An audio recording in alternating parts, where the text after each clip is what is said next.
Okay, ready? The Secret Garden. We are in chapter 11, The Nest of the Missel Thrush. Here's a picture. See that? Okay, the nest of the Missel Thrush. For 2 or 3 minutes he stood looking round him. Remember, she's just let Dickon into the garden and sworn him to secrecy. Okay, this is the first time he's seen it. For 2 or 3 minutes he stood looking around him while Mary watched him, and then he began to walk about softly, even more lightly than Mary had walked the first time she had found herself inside the four walls.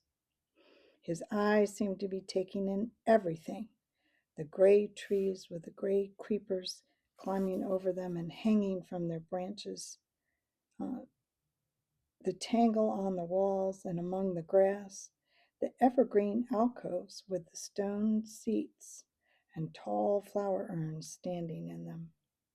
"I never thought I'd see this place," he said at last in a whisper. "Do you know about it?" asked Mary. She had spoken aloud, and he made a sign to her. "We must talk low," he said, "or someone will hear us and wonder what's to do in here."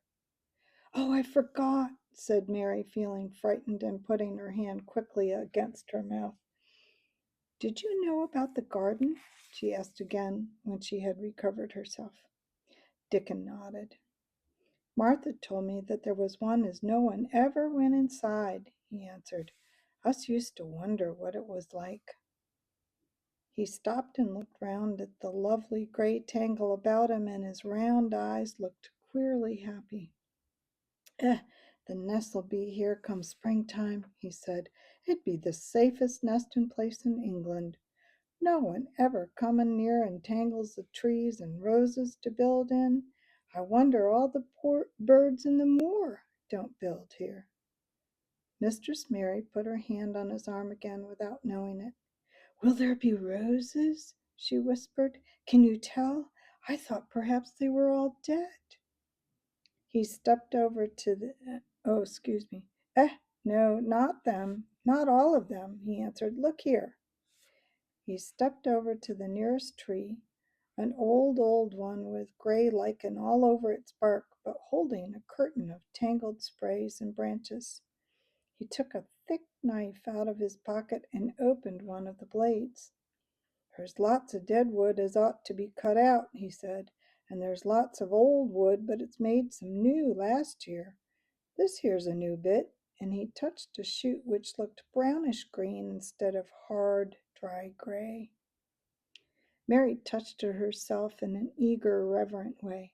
"That one?" she said. "Is that one quite alive? Quite?" Dickon curved his wide, smiling mouth. "It's as wick as you or me," he said, and Mary remembered that Martha had told her that wick meant alive or lively. "I'm glad it's wick," she cried out in her whisper. "I want them all to be wick. Let's go round the garden and count how many wick ones there are." She quite panted with eagerness, and Dickon was as eager as she was. They went from tree to tree and from bush to bush. Dickon carried his knife in his hand and showed her things which she thought wonderful. "They've run wild," he said, "but the strongest ones has fair thrived on it. The delicatest ones have died out, but the others have growed and spread till they're a wonder.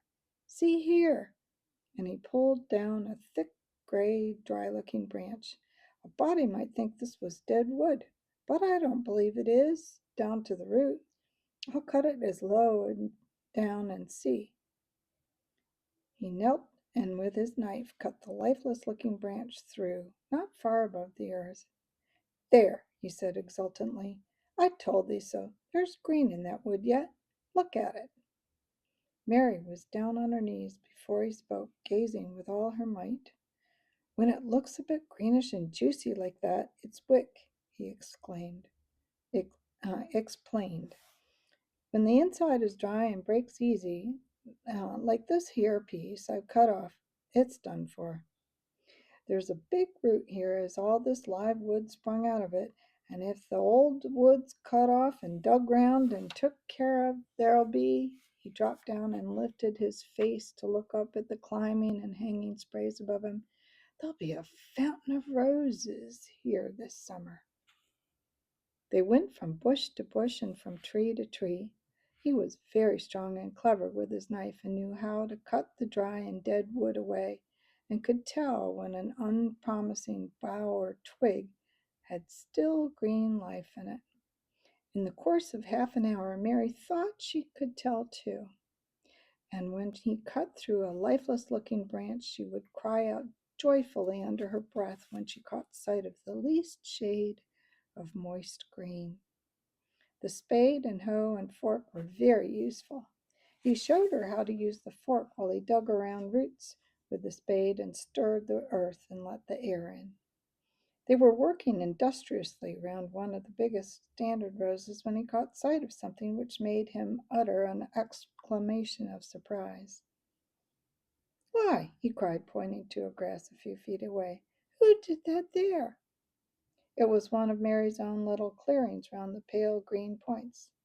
"I did it," said Mary. "Why, I thought thou didn't know nothing about gardening," he exclaimed. "I don't," she answered, "but they were so little, and the grass was so thick and strong, and they looked as if they had no room to breathe. So I made a place for them. I don't even know what they are." Dickon went and knelt down by them, smiling his wide smile. "Thou was right," he said. "A gardener couldn't have told thee better. Thou grow now like Jack's beanstalk.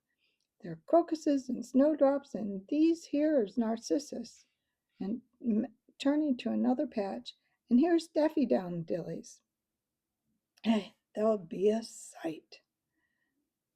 He ran from one clearing to another. "That has done a lot of work for such a little wench," she said, looking her over. "I'm growing fatter," said Mary, "and I'm growing stronger. I used to always be so tired. When I dig, I'm not tired at all. I like to smell the earth when it's turned up." "It's a rare good for thee," he said, nodding his head wisely. "There's not as nice as the smell of good clean earth, except the smell of fresh growing things when the rain falls on them.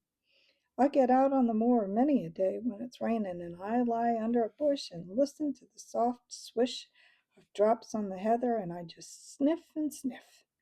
My nose end fair quivers like a rabbit, my mother says." "Do you ever catch cold?" inquired Mary, looking at him.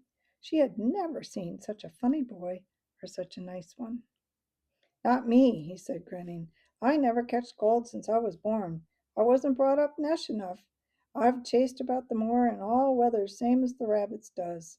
Mother says I've sniffed up too much fresh air for 12 years to ever get to sniffing with a cold. I'm as tough as a white thorn knobstick." He was working all the time he was talking, and Mary was following him and helping him with her fork or the trowel. "There's a lot of work to do here," he said once, looking about quite exultantly. "Will you come again and help me do it?" Mary begged. "I'm sure I can help too. I can dig and pull up weeds, and I can do whatever you tell me. Oh, do come, Dickon." "I'll come every day if thou wants me, rain or shine," he answered stoutly. "It's the best fun I ever had in my life, shut in here and awakening up a garden." "If you will come," said Mary, "if you will help me to make it alive, I don't know what I'll do," she ended helplessly. What could you do for a boy like that? "I'll tell thee what thou'll do," said Dickon with his happy grin. "Thou'll get as fat as thou'll get as hungry as a young fox, and thou'll learn how to talk to the robins same as I do. We'll have a lot of fun." He began to walk about, looking up at the trees and the walls and the bushes with a thoughtful expression. "I wouldn't want to make it look like a gardener's garden, all clipped and spick and span, would you?" he said. "It's nice like this, with things running wild and swinging and catching hold of each other." Don't let's ma- don't let us make it tidy," said Mary anxiously. "It wouldn't seem like a secret garden if it was tidy." Dickon stood rubbing his rusty red head with a rather puzzled look. "It's a secret garden, sure enough," he said, "but it seems like someone besides Robin must have been in it since it was shut up 10 years ago." But the door was locked and the key was buried, said Mary. No one could get in. That's true, he answered. It's a queer place. Seems to me as if there'd been a bit of pruning done here and there later than 10 year ago. But how could it have been done? Said Mary. He was examining a branch of a standard rose, and he shook his head. Aye, how could it? He murmured, with the door locked and the key buried. Mistress Mary always felt that however many years she lived, she would never forget that first morning when her garden began to grow. Of course, it did seem to begin to grow for her that morning. When Dickon began to clear places to plant seeds, she remembered what Basil had sung at her when he wanted to tease her. Are there any flowers that look like bells? She inquired. Lilies of the valley does, he answered, digging away with the trowel, and there's Canterbury bells and campanulas. Let's plant some, said Mary. There's lilies of the valley here already. I saw 'em. They'll have growed too close and we'll have to separate 'em, but there's plenty. The other ones take 2 years to bloom from seed, but I can bring you bits of plants from our cottage garden. Why does thou want them? Then Mary told him about Basil and his brothers and sisters in India, and of how she hated them, and of their calling her Mistress Mary quite contrary. They used to sing and dance around me. They sang, Mistress Mary, quite contrary, how does your garden grow? With silver bells and cockle shells and marigolds all in a row. I just remembered it, and it made me wonder if there were really flowers like silver bells. She frowned a little and gave her trowel a rather spiteful dig into the earth. I wasn't as contrary as they were, but Dickon laughed. He said, and as he crumbled the rich black soil and she saw he was sniffing up the scent of it, there doesn't seem to be no need for one to be contrary when there's flowers and such lots of friendly wild things running about making homes for themselves or building nests and singing and whistling, does there? Mary, kneeling by him, holding the seeds, looked at him and stopped frowning. Dickon, she said, you are as nice as Martha said you were. I like you, and you make the 5th person. I never thought I should like 5 people.